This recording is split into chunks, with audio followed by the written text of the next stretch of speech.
Hi guys, good morning. Good morning po. Ayan, it's 7 o'clock. Past 7 na tayo guys. So, March 21. So, Saturday. Update ko lang sa inyo guys yung ating mga plants dito po sa ating veranda. Ayan. Ayan po yung ating mga plants dito. So, ayan. Start tayo dito. Tingnan nyo kung gaano sila kaganda. Meron pa rin tayo guys cover. Ayan. Umuulan po kami paminsan-minsan. Katulad next week, alos uulan. May 70%, 60%. Ganon. Meron tayong guys, cover pa naman. Naka-plastic sila. So, hindi po sila nauulanan dito. Yung nasa baba, medyo nauulanan sila pag malakas po yung hangin or yung ulan. So, ayan. Pero nadiligan ko sila last week, guys. So, ang ating mga plants. So, ang gaganda po nila. Ayan, guys. So, yung ating mga Tito Buns. Nakarating na, guys, sila. Hanggang doon. Hanggang doon na po sila. So, ayan. Tignan nyo yung ating mga lovely rose. Super lovely guys, ayan.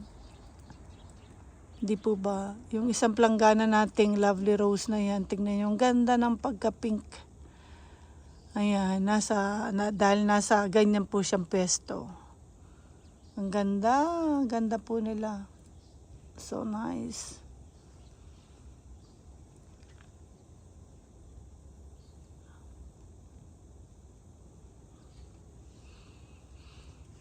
Di po ba? Ang saya nilang pagmasdan. Yung mga color nila, very, matingkad. Very matingkad. So, ayan.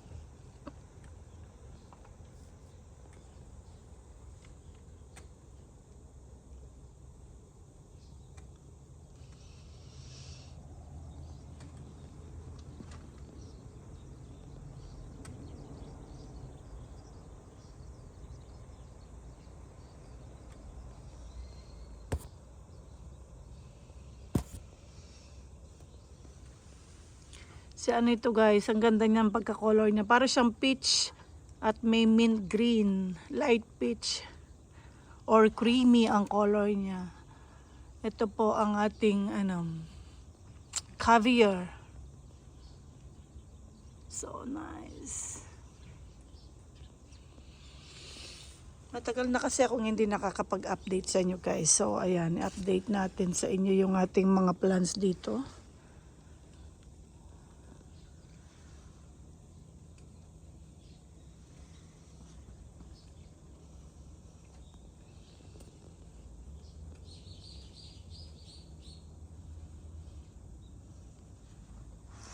Ang mga plants natin dito guys, wala naman po tayong ginagawa. Ganyan lang. After ng winter, meron tayong mga inilipat-lipat. At meron na rin ho tayong mga ibang ibinaba. Kasi masyadong crowded dito, hindi ako makalakad. So ayan. At yung iba naman, na sa tingin ko ay medyo matagal na yung walang soil. Ay yung soil nila ay matagal na na po natin, nirepat natin. Nasa baba po yun. Next time i-update natin sila sa inyo. Tingnan nyo guys yung ating mga cuttings na namumulaklak na sila. Tingnan nyo yung bulaklak po ng Tito Buns. Kasing ganda ng kanyang yung kanyang rosette. Ayan, bulaklak po ng Tito Buns. Ganda no? Nagtatanggal guys ako ng mga bulaklak. Pero ito, hindi ko siya matanggal kasi ang ganda niya. Ang ganda po ng color niya. Ayan no? Kasing ganda po ng mga kulay nila. So, ayan. Merong mga pink. Makipansin nyo guys yung ating mga Tito Buns. Iba-iba yung color nila. Merong more on yellow. More on pink. Ayan. Hindi po ba? Tsaka medyo chubby na sila dahil nga po nadiligan na yan. Sila after ng winter siguro mga twice na mga ganon. Mga 2 to 3 times ko na silang nadiligan. So, tingnan yung mga kinat natin last year. Ayan. Ayan na po yung mga suli nila. Ayan o, malalaki na. Di ko lang alam kung kailan ko yung huling update ko. Maliliit pa sila. Tignan nyo ngayon, ganyan na sila guys. Ayan, oh. Dahil growing season tayo ngayon eh. Growing season po tayo pagdating ng ganitong spring.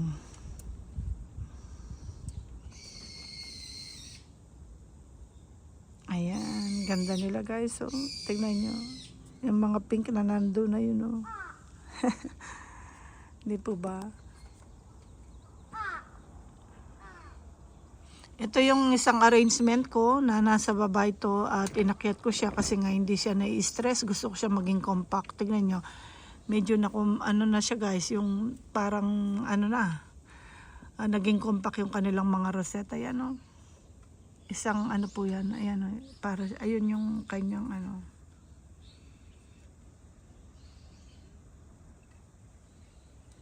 Di ko lang siya makuha kasi mabigat siya guys. Nananakit yung mga kamay ko.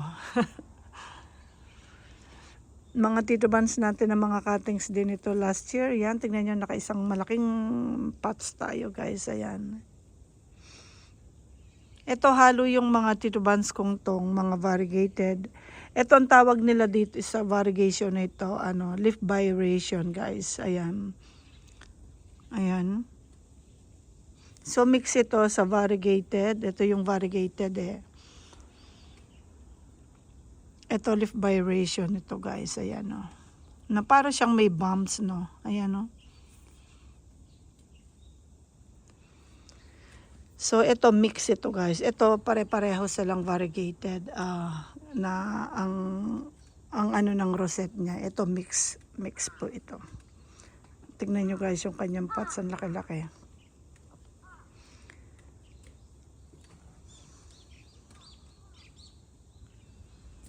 Ayan. Itong mga nasa small pots, madaling mag-dry ito guys.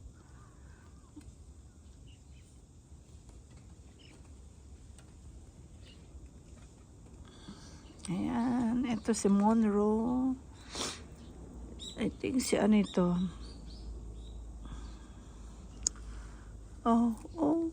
Echeveria.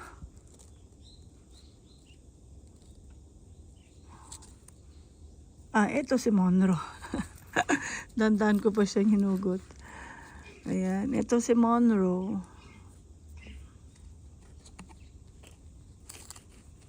Ito naman si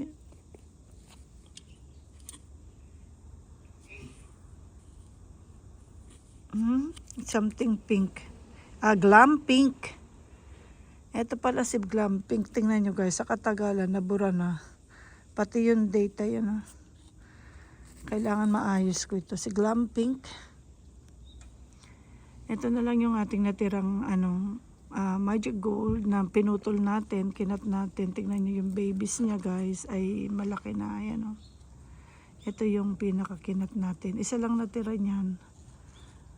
Ayan. May 3 siyang rosette na tumubo. Ayan malaki na sila. Ayan Sana hindi sila ma-damage ng summer.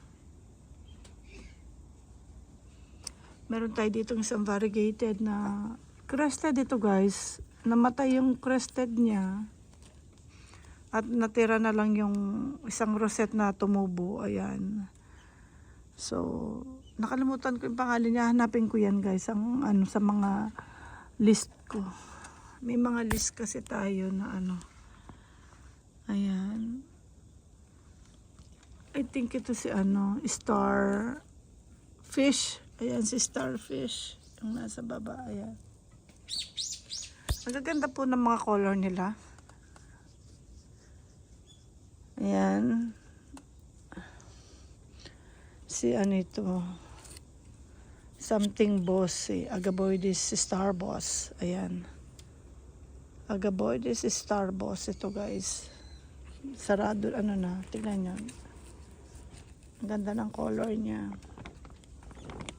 Super lovely ang color niya. Ayan. Sa white rose. Tignan nyo guys, nag-green na yung ating Leticia. Ayan. Mapapansin nyo nung winter, napaka pula po niyan. At yung ating crested na Ghosty. Napakaganda po niya. Ayan, oh. Napaka-compact niya. Ang ating crested ghosty. At ang ating Cinderella. Napakaganda po niya. Nag-woody na talaga si Cinderella, guys. Ayan, oh. Hindi ko lang siya makuha.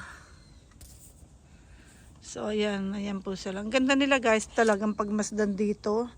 Very colorful yung ating veranda talaga. So kapag pagkagising ko lagi akong sumisilip sa kanila. Wala lang, sinisilip ko lang sila, guys. Wala naman po tayong ibang ginagawa na ano. So ayan, ito ang ating mga cuttings ng ating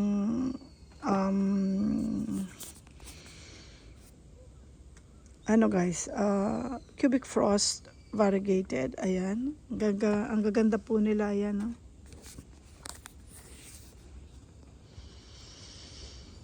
Cubic frost variegated. Pinagsama-sama ko sila, guys. Ayan.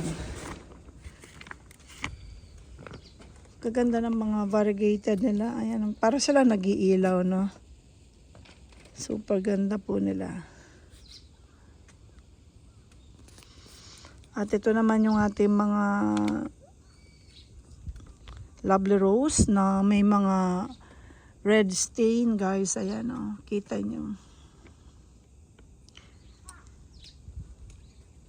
Hindi po ba? Ang ganda ni ano. Si ano ito, guys. Red velvet. Hindi siya red. Pink velvet na siya. Ayan.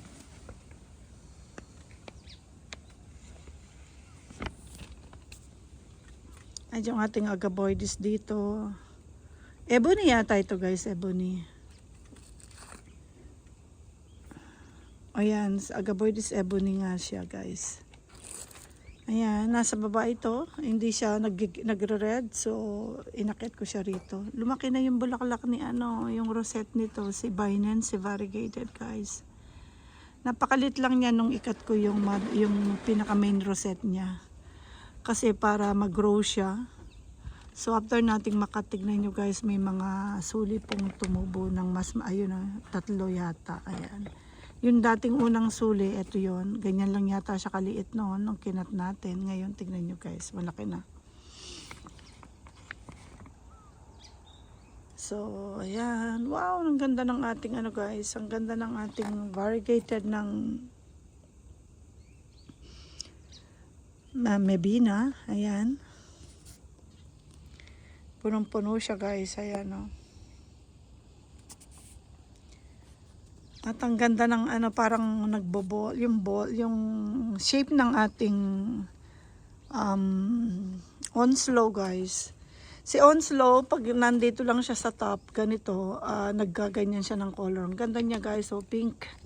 Yung pagka, ano, ng shape ng kanyang rosette, ayan, napakaganda po niya. Ayan. At ang ating, ito si, ano ito, guys, pink, ano to, something pink, pink diamond. Ayan, ang ating pink diamond. Linagay ko siya rito, ayan, para maging compact, para siyang ice cream, no? So ayan po, ang ganda ng ating pink diamond. Ito si, ano ito, ang ganda rin niya, guys. Ayan, super nice. Nakalimutan ko, kaya na-stuck na tumigil ako, guys. Naglaki yung utak natin. So ayan, yung mga nandun din natin. Ayun.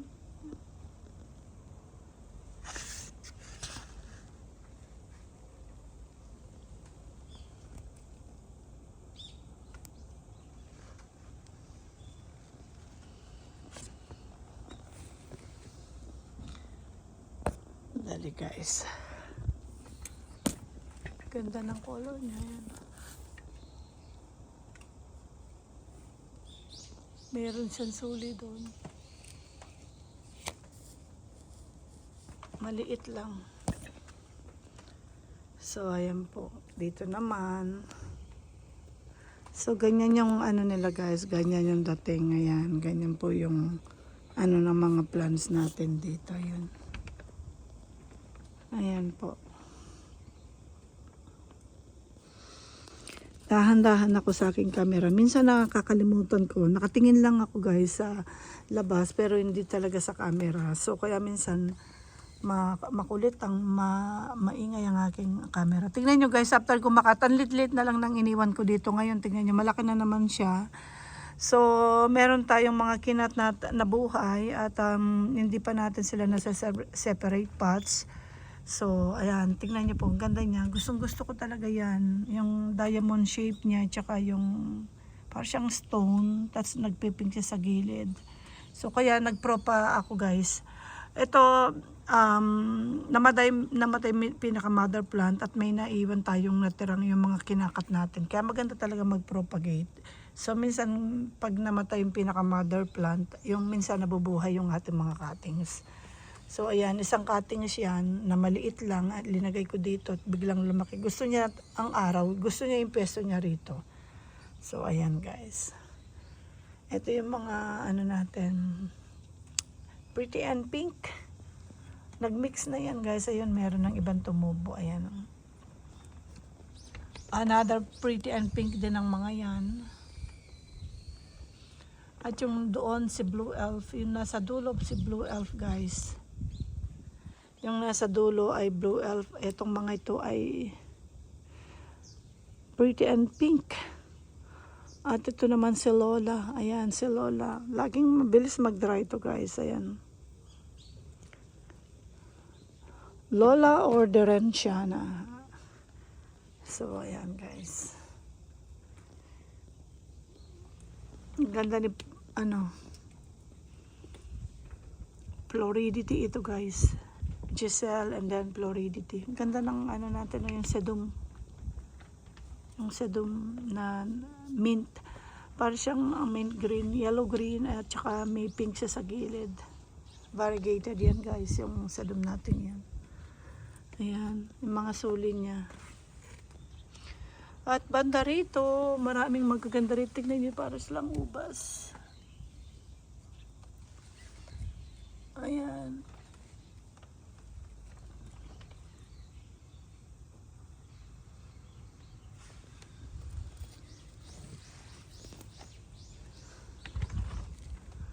Si Ryan guys, si Ryan. Ryan. At yung ating green na siya guys, ano.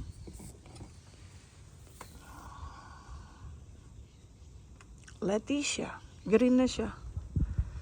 Back to normal. So ayan po guys, ayan ang ating mga nandito. At hindi ko pa rin siya naasikaso. Pwede na rin siyang tanggalin yung cover niyan. Ayan guys. Tatanggalin ko siguro itong week na ito. Tatanggalin ko na rin yung cover dyan. At ito siguro hindi pa. Kasi umuulan-ulan pa kami guys eh. Kasi sila may pa diba. Hindi pa sila masyadong nakarecover yung mga nila nung winter. Mayroong mga medyo nag-damage ng konti. So ayoko munang mababad naman sila after na mababad naman sila sa ulan. So, lagi po kasing umuulan ngayong buwan na ito. So, ayan. Kahit sabihin mong 70%, 60%. So, ayokong munang mag-suffer na naman sila sa ganong lagi silang basa. So, ayan guys. Kaya, hindi ko muna tinanggal yung cover nito ng plastic para hindi sila mababad sa ulan. So, ayan. Ayan po guys, ang update ko muna sa inyo. At ayan, sandali lang. At titignan natin yung ating doon guys, yung ating pink. Yung red nating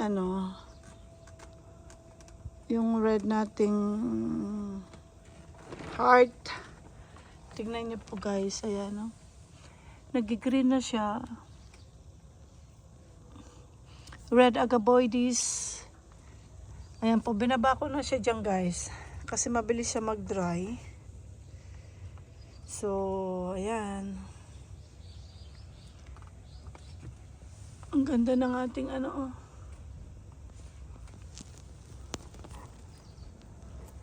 Ang bigat, grabe. Si Nana Hokumini ito guys. Nana Hokumini. Tingnan nyo. Tingnan nyo. Ganyan guys, nakaganyan siya. Kasi ang bigat niya po. Solid yung kanyang ano. Ayun. So, minsan nananakit yung mga kamay ko guys sa ating kakabuhat. Tingnan nyo ito. Ito mga Tito Buns din to guys. Ayan. Kinat ko yan. Nung nag-cuttings tayo nitong mga ito. So, para maging compact lang sila, kinakat natin yung iba.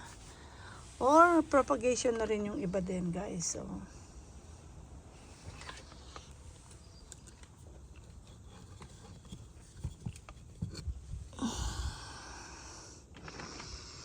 ito rin super nice.